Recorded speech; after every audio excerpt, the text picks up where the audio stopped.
Buen día para todos. Estamos aquí en Parashat Kedoshim. Quedamos en el capítulo 19, versículo 19. Guardarás mis decretos.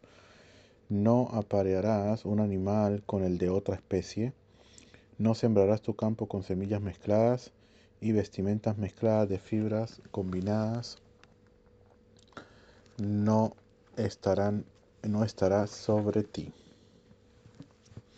Dice, guardarás mis decretos y son los siguientes. No aparearás a tu animal con otra especie.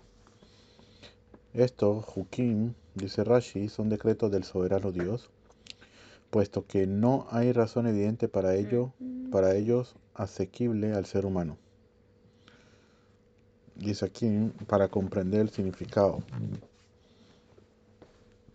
de ellos. Vestimenta mezclada de fibras combinadas. ¿Por qué razón fue enunciada esta frase? Puesto que en otro lugar de la Torah se declara no vestirá fibras combinadas, lana y lino juntos. De lo dicho ahí, se podría haber pensado que está prohibido ponerse tonsuras de lana y manojos de fibra de lino sin unir. Para indicar que no es así, este versículo anuncia el término vestimenta, con lo cual implica que la prohibición no se aplica a las fibras por separado. Ahora bien, ¿de dónde aprendemos que esta prohibición también incluye fieltros? Para indicar esto, aquel versículo dice fibras combinadas, ya que es un término compuesto que se refiere a algo cardado, hilado o entrelazado, que entre esas son las tres formas de las cuales se dice que está prohibido. Dice aquí el término fieltro designa diversos géneros de fibra prensada o cardada o tejida ni hilada. Aquí Rashi se refiere específicamente al lana y lino prensados juntos, sin necesidad de entrelazarlo. Y yo afirmo que el término nuz denota algo que es enrollado y entrelazado en conjunto con el propósito de unirlo. Como misture en francés antiguo quiere decir mistura como mistura, mixtura, que en español sería lo mismo, o mezcla también. Y Rashi trae también que Menachem Ben Saruk lo explicó en forma como una combinación de lana y lino. Aquí muy interesante porque dice estará sobre ti. La prohibición de lana y lino, las combinaciones de ellos es cuando está encima de la persona, estará sobre ti. Pero ¿cuál sería el dictamen alágico si la persona, por ejemplo, tiene una alfombra de lana y lino y se sienta sobre ella? Ahí ya sería diferente porque se está sentando sobre ella y no está ella sobre él. Sí, solamente por traerlo así, que esos son alajot, leyes que tienen que ver sobre eso y que se aprenden a través del versículo también. Si un hombre yace carnalmente con una mujer y ella es una sierva que ha sido designada para otro hombre y que no ha sido redimida totalmente o a la que no se le ha otorgado la libertad, habrá una indagación. No se le condenará a muerte, ya que no ha sido liberada. Él deberá traer una ofrenda de culpa al Eterno a la entrada de la tienda de la cita, el carnero de ofrenda de culpa. El Cohen hará expiación por él con el carnero de ofrenda de culpa delante del Eterno por el pecado que cometió, y le será perdonado el pecado que cometió. Entonces, aquí vamos a explicar lo que es este caso. Se está hablando de aquí una esclava kenanita, ¿sí? De que de por sí ella no está destinada para otro hombre y que no ha sido redimida totalmente también. O sea que no se le ha otorgado la libertad por completo. Quiere decir de que por sí puede ser de que esta esclava, ella era esclava de dos patrones, y puede ser que uno de los patrones la dejó libre. Pero con dejarla libre no quiere decir de que ella queda libre prácticamente, sino que ella queda medio libre. Eso se llama Hetio Eved o Hetio Ben Horim. Medio esclavo, medio libre. Entonces, en ese caso,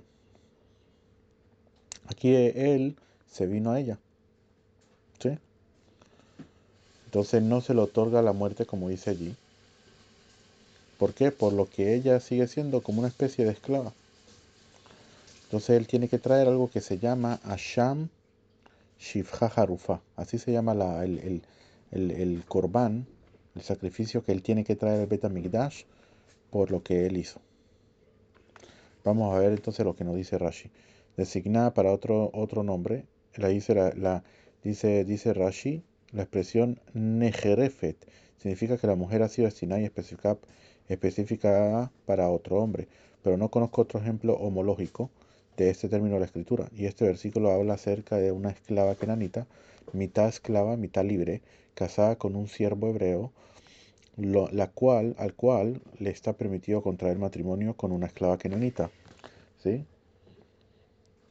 La esclava kenanita de dos amos, uno de los cuales la liberó, como dijimos anteriormente, puesto que es mitad libre, adquiere parcialmente la condición de judía libre, pero a causa de su otra mitad esclava permanece siendo esclava cananita. Un judío libre no puede casarse con ella, pero un amo judío puede asignarla a su siervo judío para que éste se case con ella.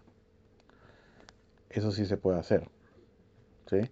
Y entonces dice Rashi, y que no ha sido redimida totalmente. Esta frase significa literalmente que ha sido redimida y que no ha sido redimida. Es decir, que solo ha sido redimida, ha sido liberada parcialmente. Y la redención en general, cuando no es especificada, es por medio de dinero. O la libertad por medio de un documento de manumisión, que también dejaban libres a los esclavos en aquella época. ¿Sí? Quiere decir, dice Rashi, explica aquí que la frase que ha sido redimida en parte o a la que no le ha otorgado la libertad se refiere a dos tipos de redención: la adquirida mediante el pago del dinero del amo y la adquirida mediante la entrega a la mujer de un documento de manumisión, o lo que le ha otorgado la libertad. Que esta última frase se refiere a una libertad mediante la entrega de un documento, se aprende por medio de una analogía de la palabra la que aparece aquí y en Devarim, la palabra la. ¿Sí? En este caso la palabra la, vamos a ver dónde está el Ken.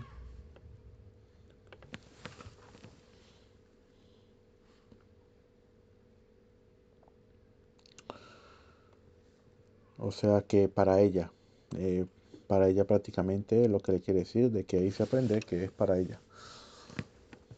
O nifteta. Vamos a ver, de todas maneras aquí dice, y le ha otorgado la libertad. Habrá una indagación. En caso de que ella tenga relaciones sexuales con otro hombre, ella será azotada, pero no él.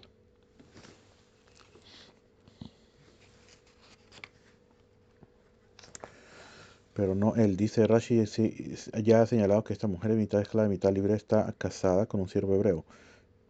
Quería decir que había realizado la primera etapa del matrimonio, Erusim Kiddushim, la cual básicamente representa la formación del lazo matrimonial contractual entre el hombre y la mujer. Aunque todavía no puede vivir en casa del marido, pues para ello precisaría la realización de la etapa final del matrimonio. La mujer usada queda prohibida para cualquier otro hombre que no sea su marido. Este versículo habla del caso de que la Shifha Nejerefet, Ken, la que es designada para otro hombre, haya sido infiel a su marido, el siervo hebreo. De ahí se entiende por qué precisamente no lo sacan a la muerte. Porque si ella hubiera estado libre completamente, sí sacan a la muerte a la persona en ese estado que ella hubiera estado. No solamente si hubiera estado Rusá, sino también si hubiera estado también ya casada, también lo sacan a muerte. ¿Okay? Pero en este caso, como ella todavía no ha salido, es por lo que no se saca a muerte a la persona que hizo ese acto.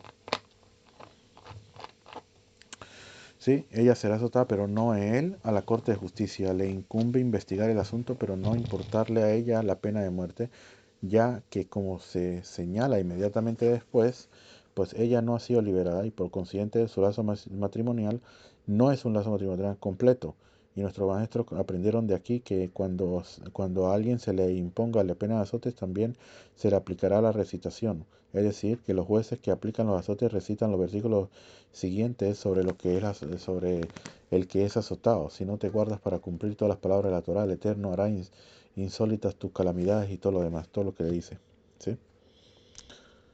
Y que no ha sido liberada. Por consiguiente, el hombre que tuvo relaciones sexuales con ella no recibe la pena de muerte por haber cometido adulterio con ella, ya que el lazo matrimonial que ella tiene con el siervo judío no es un lazo matrimonial completo, pero si ella hubiera sido liberada completamente, su lazo matrimonial sería entonces un lazo matrimonial completo y él también estaría sujeto y ambos estarían sujetos a la pena de muerte en caso tal.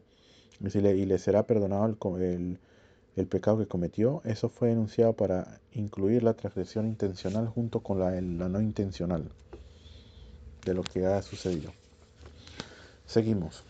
Cuando entren a la tierra de Israel y implanten cualquier clase de árbol comestible, tratarán su fruto como vedado.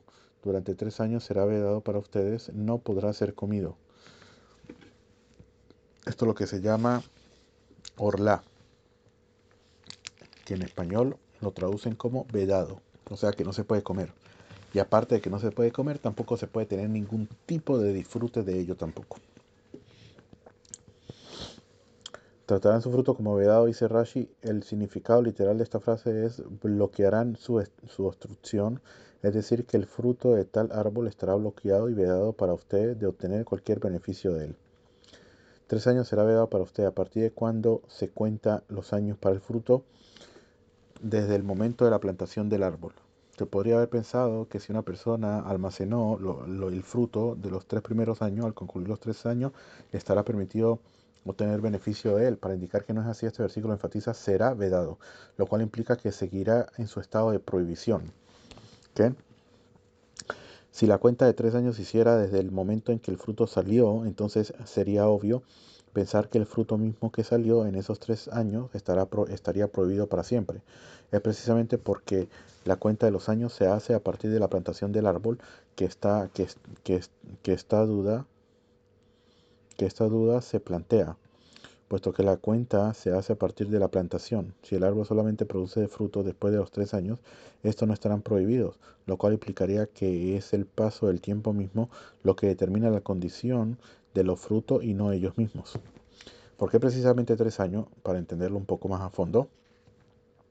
Porque el primer hombre tomó del fruto y comió, y cuando él comió 3 horas antes de que entrara el Shabbat.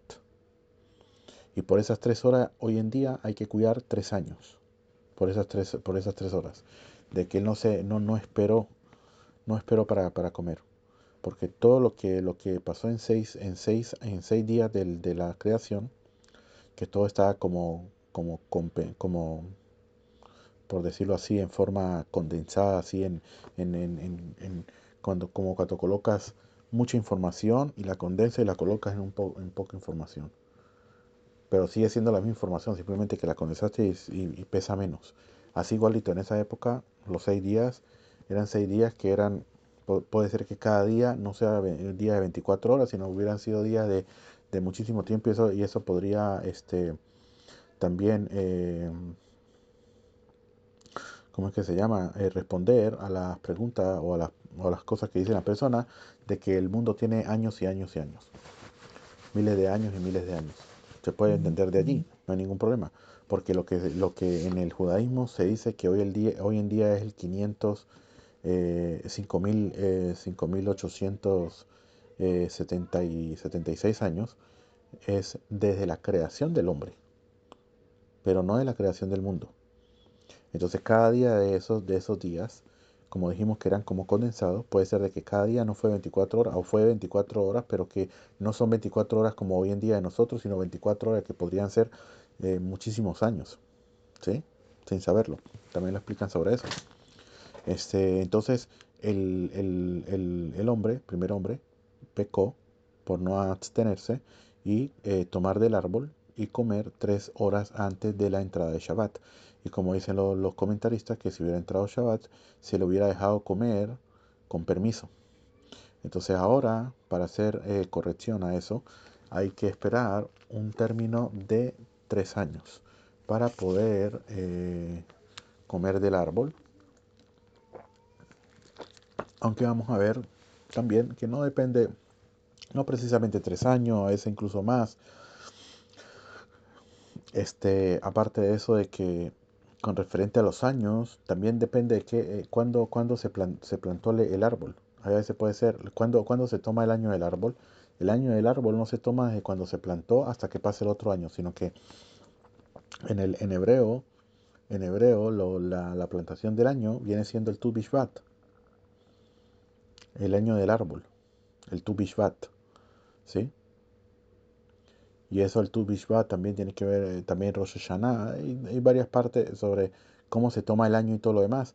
Entonces puede ser de que la persona plantó el árbol, la plantó un mes, un poco más de un mes antes de Tu Bishvat, y en ese caso, ese mes se les toma como si fuera un año, por haber pasado el año. Así que podría ser menos de 3 años completos. No son 3 años completos, a veces puede ser incluso 2 años y otro poco, y un mes, o 2 meses, 3 meses, menos. Todo depende. Debe ser con las cosas alárgicas, no vamos a meternos mucho en eso. De todas maneras, dice aquí, eh,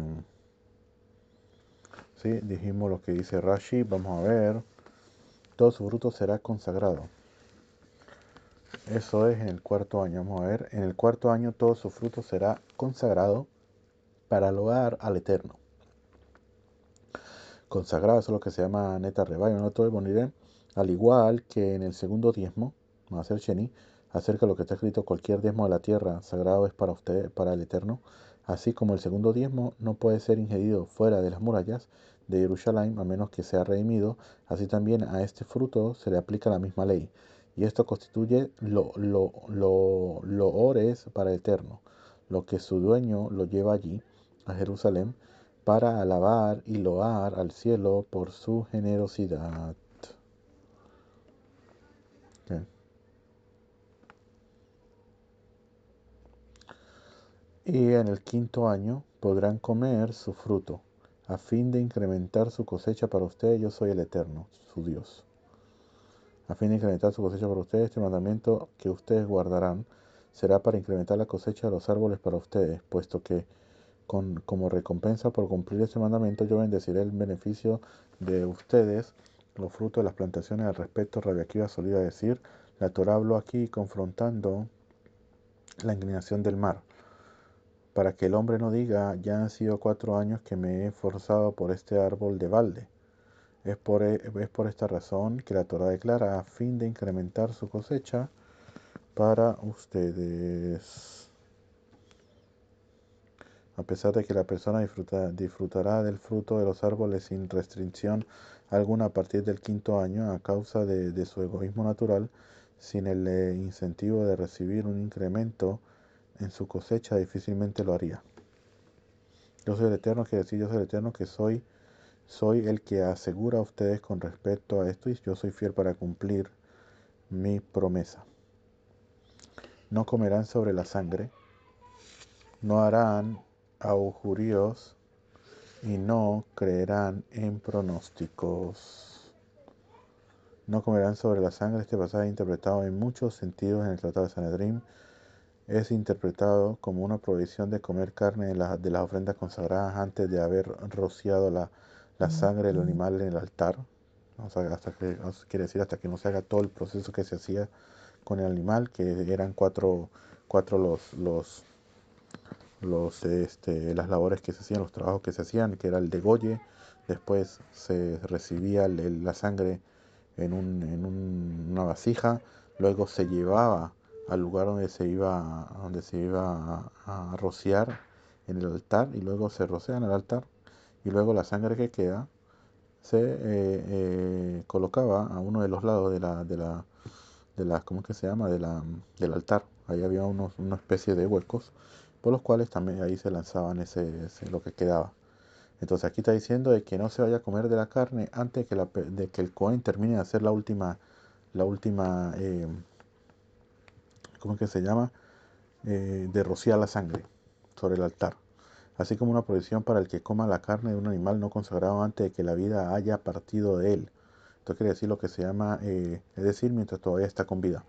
Quiere decir cuando el animal le hacen el degolle, el animal queda, los nervios del animal quedan viviendo todavía, se queda moviendo, ¿sí? Se queda moviendo todavía. Ese estado ese estado del animal eh, es un estado de que por una parte todavía tiene poco de vida todavía porque los nervios todavía le funcionan, por otro lado ya está prácticamente muerto. La prohibición está de que en ese estado que él está, el animal, venga una persona y le quite una parte de la carne y se la quiera comer. Y además de estos sentidos es interpretado en varios otros modos. Otra de las cosas también de que dice que está prohibido comer en la mañana antes de hacer la plegaria. Eso es otra en la halajá, se aprende de aquí también, de que no comerán sobre la sangre. O sea, si la persona primero tiene que pedirle a Hashem de que no le pase nada, que todo esté bien, que sí, primero, que le dé de comer, que le dé el sustento. Vamos, no harán augurios. Por ejemplo, los que hacen augurios con la comadreja o con pájaros. Este versículo prohíbe cualquier tipo de augurios o vaticinios supersticiosos. En la antigüedad, toparse con una comadreja o cierto tipo de aves era considerado un mal augurio. En la actualidad, esto se aplicaría a la superstición de toparse con un gato negro y considerarlo un mal signo o romper un espejo. O pasar por debajo de una escalera o cosas así. Que la gente, los rusos también. Los rusos que creen que supuestamente no se le puede dar la mano a una persona debajo de una puerta. Con un poco de cosas ahí, todo ese tipo de cosas en las cuales ellos creen. Hay que señalarles que la expresión española ave de mal agüero aplicada a una persona con predicciones negativas posiblemente se derive de la antigua superstición de hacer augurios con ciertas aves. O también que considera un presagio nefasto sucesos tales como que se le cayó el pan de la boca o que un venado cruzó su camino. Cosas así también, que no tiene que ver con eso. No caerán en pronósticos, también dice está relacionado con el vocablo onot, temporadas, y también implica horas. Este mandamiento negativo prohíbe que alguien diga tal día es propicio para comenzar el trabajo, tal hora es nefasta para salir. ¿Sí? Cosas así. Algunos que hablan sobre, por lo menos los que dan las temporadas, ¿sí? Va a llover, va a hacer esto, ¿sí? Lo mejor la persona que se aguarde, que no salga, ¿sí? También hay sobre eso también un montón de cosas. No redondearán la extremidad del cabello de sus cráneos y no destruirás la extremidad de tu barba. No harán en su carne un rasguño por un alma difunta y no se harán tatuajes en ustedes. Yo soy el Eterno. Algo muy actual, lo de los tatuajes. Fíjate cómo es prohibido. Sí, entonces dice, y no ordenarán la extremidad del cabello de su cráneo. Esta prohibición se aplica al que iguala sus sienes con el área del cráneo que está detrás de sus orejas, así como, como su frente. De tal modo que la circunferencia de su cráneo queda redondeada periféricamente, pues es en el área que está detrás de su oreja, las raíces de los cabellos están bastante más arriba que los cabellos de sus sienes. Si mal no me equivoco, aquí está hablando cómo hacen los budistas. Los budistas que se dejan una parte de atrás, por allá en China y todo eso, se dejan una parte de atrás, ¿sí? Que deja solamente una parte de cabello en la parte de atrás. Eso es idolatría, así hacían la idolatría en aquella época. También se dejaban ese tipo de cosas y todo eso tiene que ver con eso. La extremidad de tu barba, eso se refiere al final de la barba y su extremo, y estas extremidades son 5. Dos en cada mejilla, en la parte superior junto a la cabeza, pues la mejilla es ancha y tiene dos extremidades, y una extremidad en la parte inferior, en el mentón, que es el lugar donde se unen las dos quijadas entre sí. La mejilla se extiende hacia el 100 siguiendo la forma de la quijada, terminando en la punta superior de la quijada, justo en el punto de encuentro con el 100. Puesto que la parte superior de la mejilla que da hacia el rostro es ancha, que sube desde el bigote hasta encontrar la 100, tiene dos extremidades, una en la punta superior, donde se une con la 100, y la otra en la parte más ancha de la barba.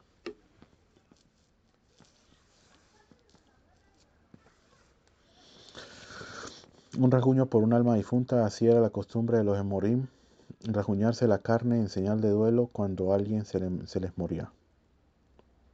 Esto explica por qué esta prohibición es enunciada en el contexto de las prohibiciones contra los augurios y los pronósticos, lo mismo que estas eran prácticas propias de los paganos, así también lo era la práctica de lacearse el cuerpo en señal de duelo.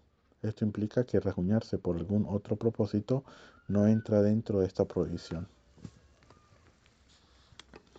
Y tatuajes, esto se refiere a una inscripción grabada y hendida en la piel que jamás puede ser borrada, pues hace el tatuaje con una aguja de tal modo que el tatuaje permanece oscuro para siempre dentro de la piel.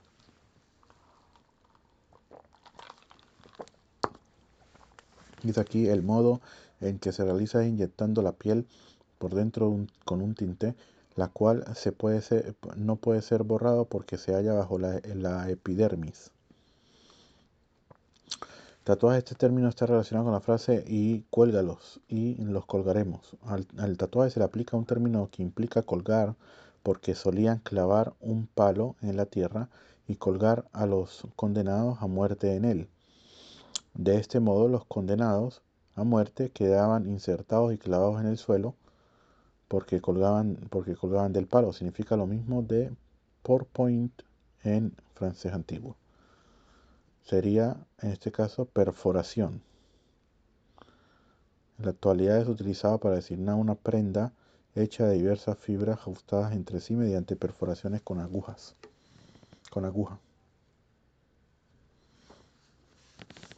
No profanarás a tu hija para prostituirla, no sea que la tierra se prostituya y la tierra se llene de depravación.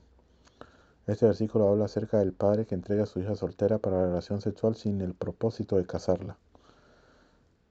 No sea que la tierra se prostituya, quiere decir que si tú haces esto de entregar a tu hija para prostituirla, la tierra prostituirá sus frutos produciéndolos en otra tierra y no en tu tierra. En el mismo sentido, la escritura declara que en otro lugar fueron retenidos los aguaceros. ¿Qué? Seguimos, guardarán mi Shabbatot y reverenciarán mi santuario, yo soy el Eterno.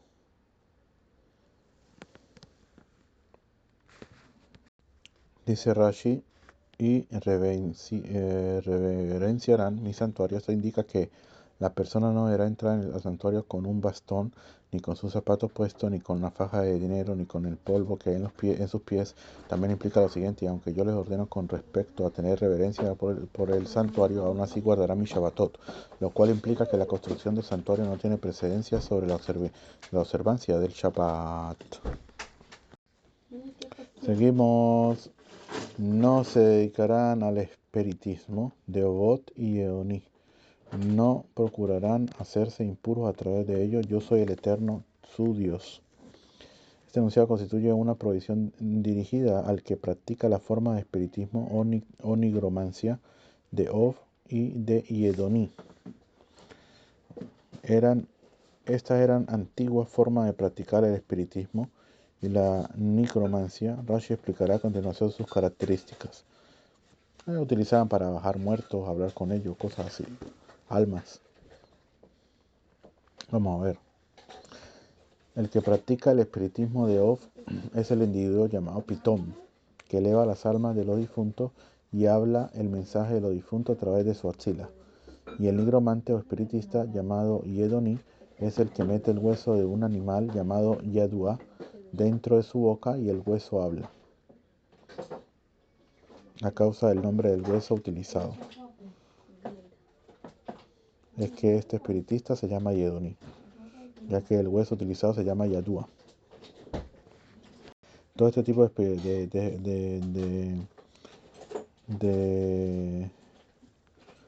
de cosas que la persona haga, o espiritismo, necromancia, eso tiene la pena de caret para la persona que practica este tipo de espiritismo. Pero el que consulta a los espiritistas no es castigado con caret, sino que meramente transgrede la prohibición general contra este tipo de prácticas enunciadas. Vulgaría. No procurará involucrarse con ellos, dice Rashi, pues si ustedes se involucran con ellos, se harán impuros delante de mí y yo los aborreceré.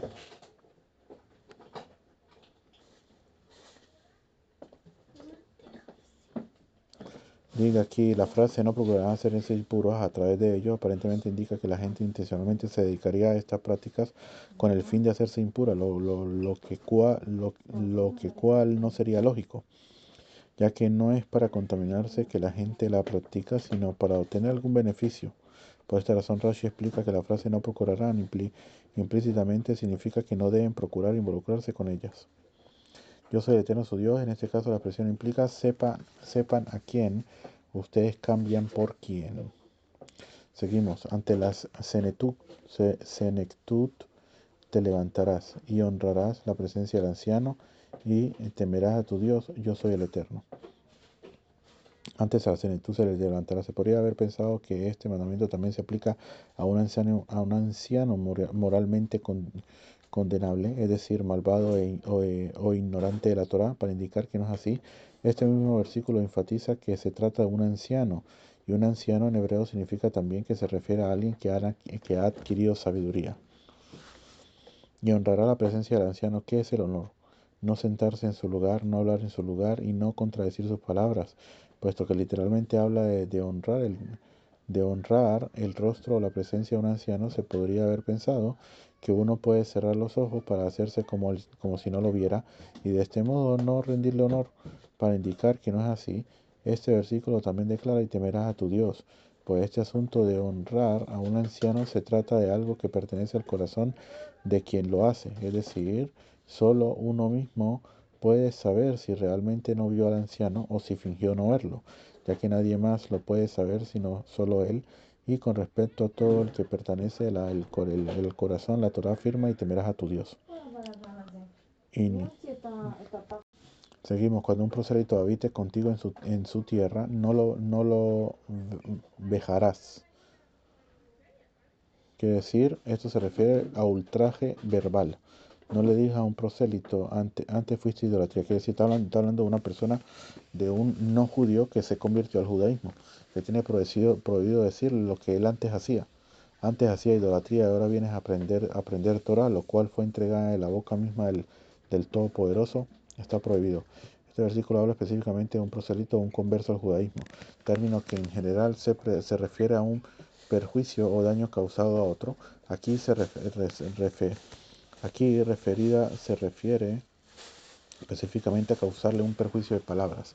La prohibición de causar un perjuicio monetario a un judío, lo cual también incluye a un prosélito, es enunciada en el versículo 25:14. Y aquí está hablando también de, por ejemplo, que tú le digas, antes comías cochino, ahora comes esto y esto. También está prohibido hacerlo. O lo que hacías antes, todo eso, todo eso. También una persona que regresa a Bechuvá, una persona también que sea judía que regresa a Bechuvá, también está prohibido. Está prohibido recordarle sus primeros actos. Seguimos, el prosélito que habite con ustedes será como un nativo de ustedes, y lo amarás como a ti mismo, ya que ustedes han sido forasteros en la tierra de Misraim. Yo soy el eterno Dios de ustedes. Ya que usted ha sido forastero, el defecto que está en ti, no se lo señales a tu compañero. Interesante. Yo soy el eterno Dios de ustedes, yo soy tu Dios y también el Dios de él. No harán injusticia en el juicio. Este es lo próximo, ¿sí? Dice aquí, no hará injusticia en el juicio en medida de peso o en volumen.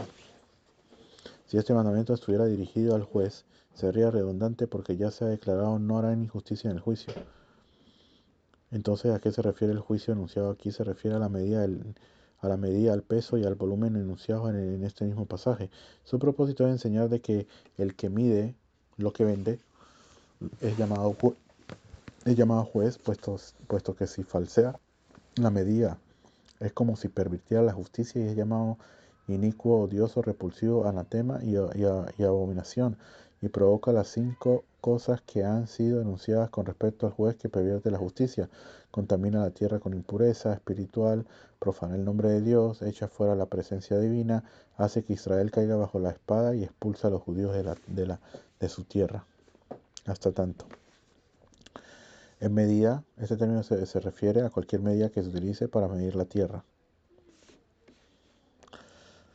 En peso, esta frase debe ser entendida tal como implican sus palabras.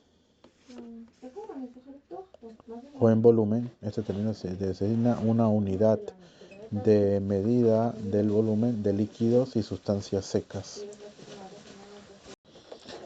Seguimos, tendrán balanzas justas, piedras justas, efá justa, in justo, yo soy el Eterno, tu Dios. Piedras justas, estas son las pesas con las que se pesa. Efá, esta es una medida de capacidad para sustancias secas. In, esta es una medida de volumen para líquidos. ¿Okay? Yo soy el Eterno, su Dios, que los saqué de la tierra de Mitzrayim. Guardarán todos mis estatutos y todas mis leyes y los llevarán a cabo, yo soy el Eterno. Dice Rashi, con esta condición de que apliquen medidas y pesos justos. Según otra explicación, esta frase significa yo fui el que en Mitzrayim hice una distinción precisa entre la gota de semen que engendró a un primogénito Mitzri y la gota que no fue la causa de la concepción de un primogénito. Y yo soy aquel que es fiel para castigar al que guarde sus pesas en sal a fin de estafar a la gente que no sabe de ellas.